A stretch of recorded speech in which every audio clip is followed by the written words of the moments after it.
Welcome to my brief introduction to the fundamentals of Ayurveda, starting with the fact that Ayurveda says that nature is generative and regenerative. You are nature, therefore, so are you. Ayurveda sees that there's five elements. The five elements of nature are space, air, fire, water, and earth.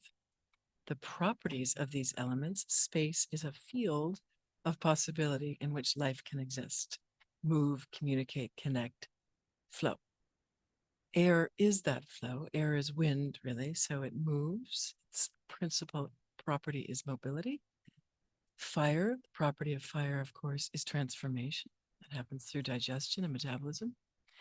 And the property of water is that it coheres.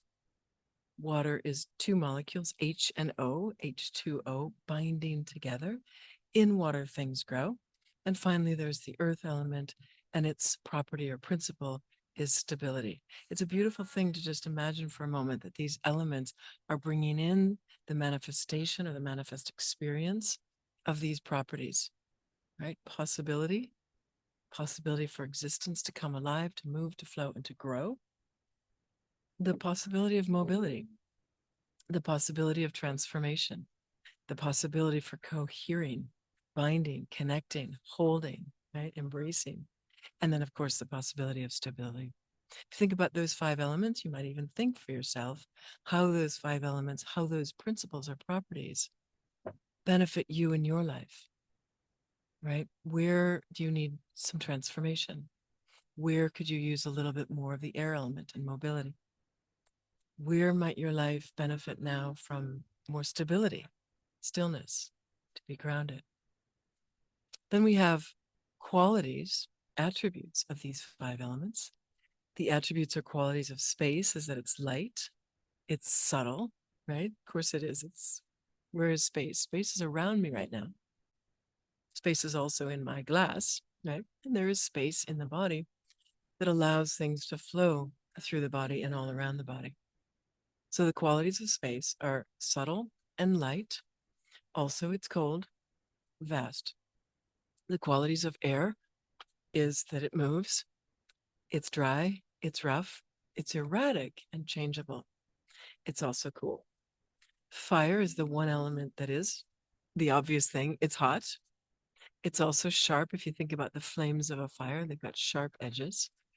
It's also light, subtle, and it moves. You know, those flames moving in the fire, but it doesn't move like air, which can really move long distances. It does move like air if an air gets behind it and you have a wildfire, but that's the combination of air pushing fire. So we want to talk about these first really separately, really individually and distinctly, understand their individual qualities and properties, and then we can explore more how they work when they work together. So fire, principle of transformation, gives digestion and metabolism in the body. And then we have the water element. Its qualities are that it's soft. It also moves, it flows. It's cool. It's heavy, right? It's heavier than water and fire. And it's smooth as opposed to air, which can really dry out our skin and make our lips feel rough. So it's smooth, it's soft, it's heavy, it's cool, and it flows. And then finally, the qualities of earth are earth. If you think about earth without water, earth can be hard, earth can be rough, can be dry, earth can be dense. So these are the five elements and their properties, the five elements and their qualities. And then you want to think about how these elements are active and dynamic within you. Everything in nature is always changing. Space and earth are the most stable of the elements, and yet all five elements are always dynamic. The three in the middle, air, fire, water, are the most dynamic.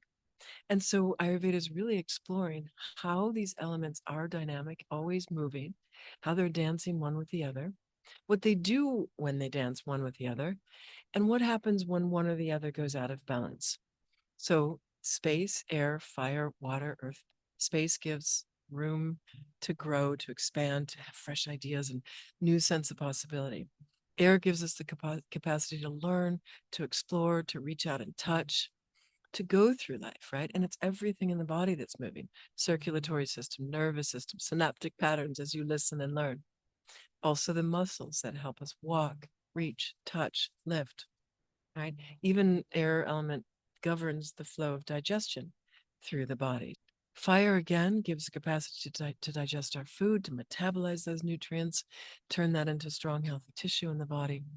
But also, fire is a light. Light, therefore, helps us to see. So, fire can give clarity, it can give courage, it can help us digest what we're learning, it can help us digest our experiences in life. It also regulates temperature, keeping us just the right temperature, 98.7, right? So that we can, and always changing and adapting according to the temperatures around us. Water within us, we know that we're 60 to 80% water. So we know that we're made up mostly of water. Water is the urinogenital tract, water processed through the kidneys. Water is also, you could say, that which gives lubrication so that we have comfort in our joints and comfort in our body. And then earth is the structure of the body, sort of mass, you might say. So space, air, fire, water, earth are the five elements of nature. Because you are nature, they're also the five elements of you. And this is physical, mental, emotional, spiritual. This is real and literal. This is also metaphoric. So I'd love to leave you with this question. Which element would most benefit you in your life right now? And how can you cultivate that? Until next time, thank you.